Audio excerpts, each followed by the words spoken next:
So we've got this interview where Trump's weapon deliveries to Ukraine are cast as a complete sham, right? The whole Yep, narrative is pretty provocative. absolutely. It's like they're using these deliverables as political theater rather than solid strategic moves. Exactly. And the interview touches on a lot of themes.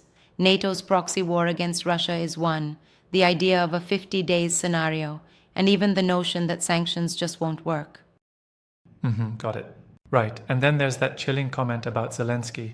I mean, saying he could leave the old fashioned way, either with a suitcase of cash or a bullet in his head. That's a pretty stark image. Yeah, it's startling, isn't it? The idea is to suggest that Zelensky's position is not just politically unstable, but could be, existentially compromised. Yes, indeed. And what I found really interesting was how the interview is structured into chapters, almost like a roadmap to their argument. It starts with the intro, then moves into the NATO proxy war narrative. Right, right. Exactly. The progression seems methodical. First, they lay out the geopolitical backdrop with NATO and Russia, then hone in on specifics like the so called 50 days timeline. What's your take on that part? Well, the 50 days bit is curious. It implies there's a finite window for these strategic moves or consequences to take effect, almost like a ticking clock scenario, which creates a sort of urgency and drama. Oh, definitely. Yes. But here's the thing. I wonder if that time frame is just a rhetorical tactic or if there's any solid info backing up that exact period. Good point. It definitely feels a bit contrived, like they're using time frames as a psychological tool to push a narrative rather than as concrete policy predictions. I see what you mean. And then there's the issue of sanctions. The interview argues that sanctions simply won't happen, or at least won't be effective, which challenges a lot of mainstream expectations today. Right, right. The claim is that sanctions, as imposed, are either too light or not coordinated enough to have that crippling effect on, say, Putin's regime. Essentially, they're being portrayed as a half measure. Yeah, absolutely.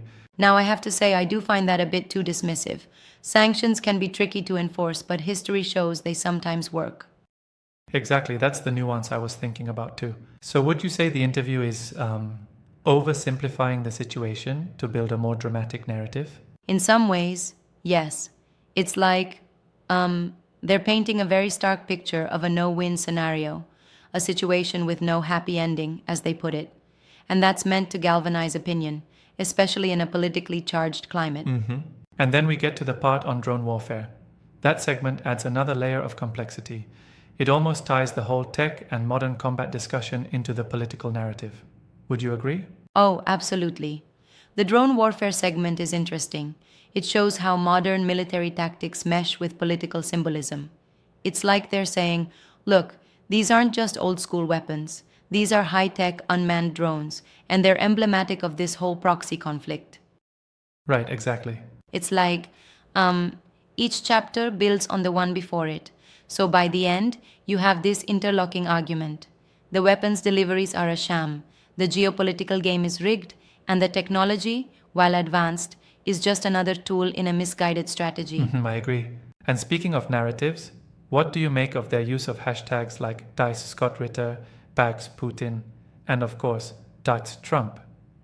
It really seems like they're targeting specific audiences and framing the discussion, right? Definitely. It's like a digital breadcrumb trail, guiding viewers from specific political factions. Hashtags are a way of signaling to the audience who the key players are. The inclusion of figures like Scott Ritter, who is known for his own controversial takes on military strategy, adds to the provocative edge. Yep, I see that. Now, I have to ask, is it fair to lump these varied elements together? You have the theatrics with Zelensky, the strategic claims about NATO, and then the tech-heavy angle on drone warfare. Is there a risk that it becomes too muddled? That's a valid critique. It can come off as trying to cover too many bases without deep analysis on any. It's like a jack of all trades scenario where the overall narrative gets diluted by an overload of sensational tidbits. Yeah, exactly.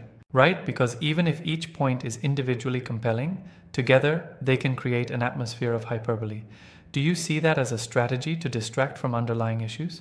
Certainly, It seems designed to evoke strong emotional responses rather than fostering a balanced, analytical discussion.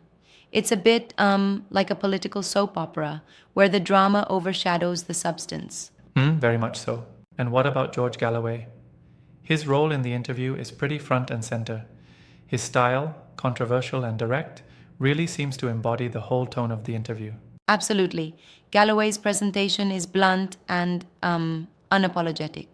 It's a brand, uncompromising, provocative, and geared towards disputing the mainstream narrative on Ukraine and Trump's policies.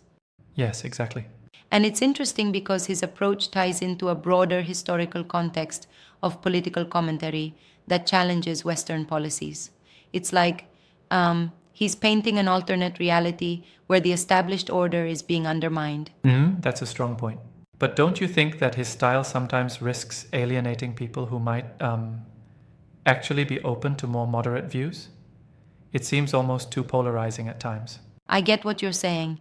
His hyperbolic language, especially with remarks about Zelensky needing to go one way or the other, does push the envelope. It might unite those already skeptical, but yeah, it does risk alienating moderates who prefer nuance. Right, exactly. And then there's that entire segment on sanctions and the idea there's no happy ending. That's a pretty fatalistic view, which really underscores the idea that current policies just aren't working. It does sound rather defeatist. It almost seems like a call to reconsider or even completely overhaul the current approach to international conflict. Do you think there's any merit to that perspective? There is some merit, sure, in questioning whether conventional policies are effective.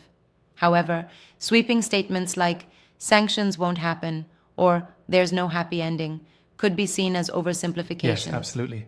It's like they're trying to force a binary choice in a complex geopolitical landscape.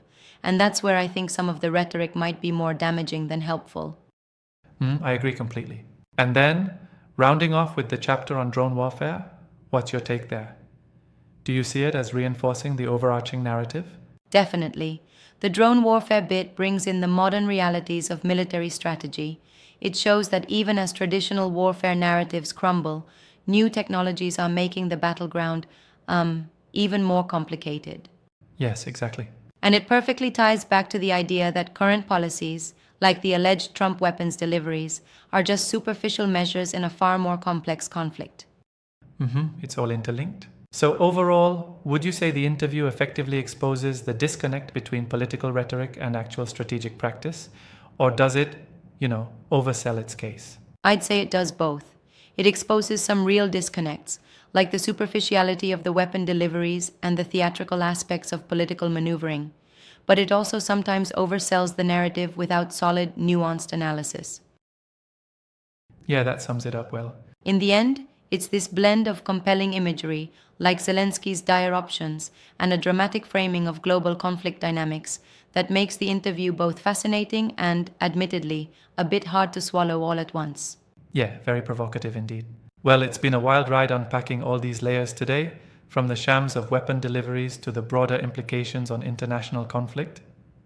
Thanks for walking through this chaotic landscape with me. Absolutely. It's been an engaging deep dive into complex and controversial themes. Till next time, keep questioning, keep thinking, and stay tuned for more discussions that peel back the layers of modern geopolitics.